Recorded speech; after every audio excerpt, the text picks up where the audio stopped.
السلام عليكم ورحمة الله وبركاته. اخواتي الأهلاوية، أسعد الله أوقاتكم بكل خير.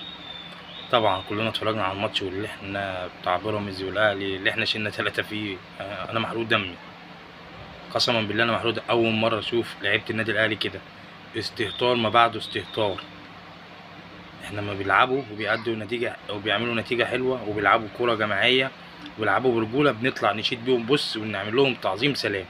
لكن النهارده اللي حصل في الملعب ده اسمه ما ينفعش.